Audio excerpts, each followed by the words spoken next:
And we continue. But they all have Windows installed on their machines.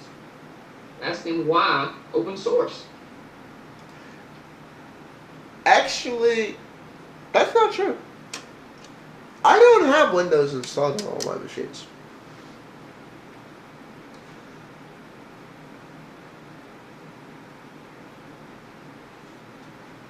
I messed around with Windows 7 because I wanted to know what Windows 7 was.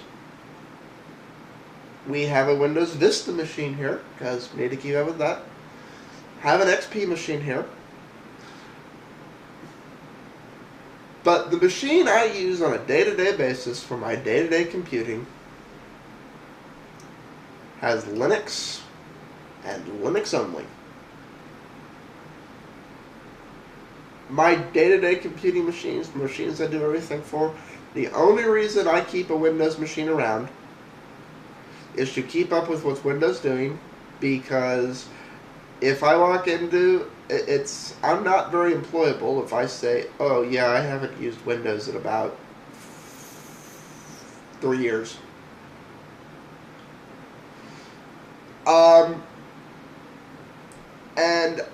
I know a lot of people that, when they first switched to Linux, that's what they did. Like, they were afraid to give up Windows, so they just added Linux. And some of them woke up one day and realized they hadn't booted into Windows in about 14 months. And they're like, I guess I don't do any of the things I need Windows for.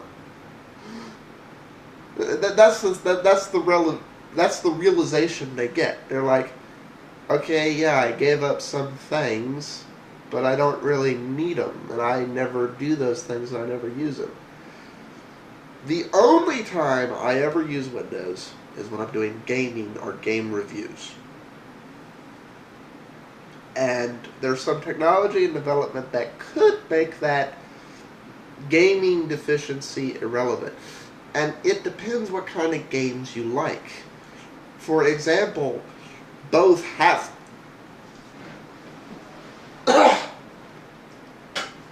Damn, it's cold, better go away.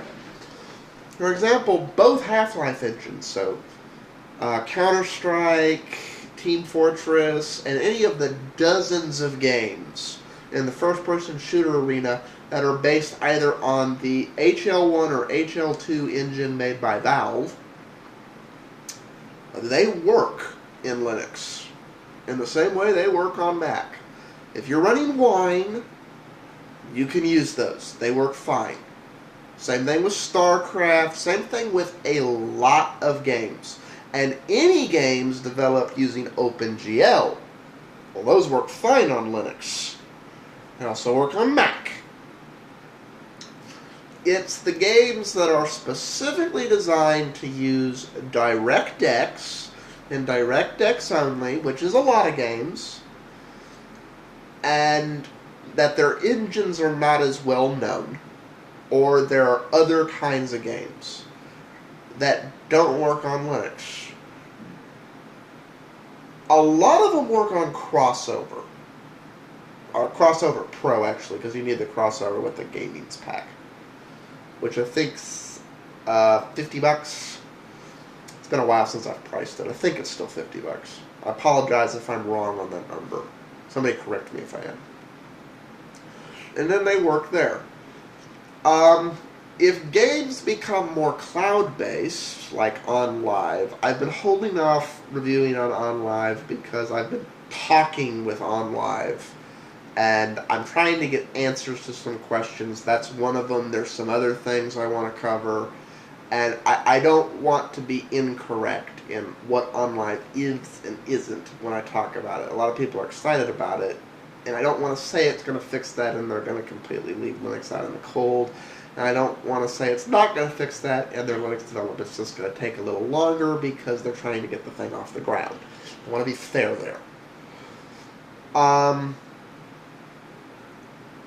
And if developers would re-embrace open standards, or if they would make Linux versions of their games, that deficiency would go away. Or if there was a more licensed version, if there was a licensed version of the API like I was talking about, that would go away.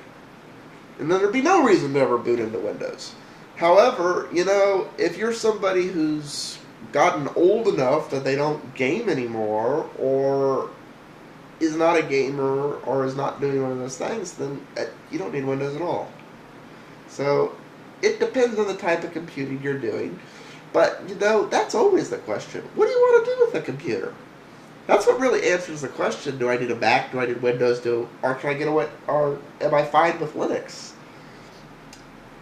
That's my big problem with Mac, by the way, Emeek. Ah, damn it.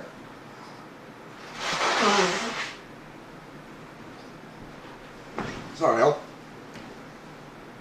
Apple is ludicrously expensive because they're making things to do this little niche thing that 95% of end users don't need. And in a lot of cases, that niche they're trying to fill, Mac isn't even necessarily the best at. A truly tweaked Linux system in some cases is better, and in a lot of cases a Windows system is better. It just depends on the niche. Anyways, back to the bouncing Emeek.